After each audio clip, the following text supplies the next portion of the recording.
అస్సలాముఅలైకుం వరహమతుల్లాహి వబరకాతుహు ఔజు బిల్లాహి మినష్ షైతానిర్ రజీం బిస్మిల్లాహిర్ రహమానిర్ రహీం.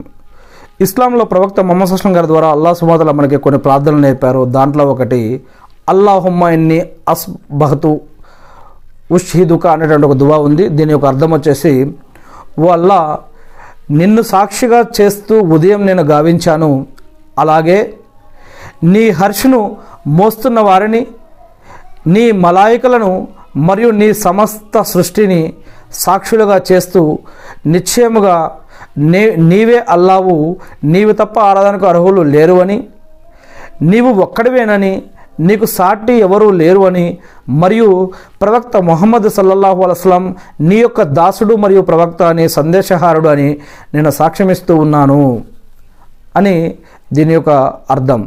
మరి ఎవరైతే దీనిని పొద్దునైనా సరే అలాగే రాత్రైనా సరే 4 సార్లు పఠిస్తారో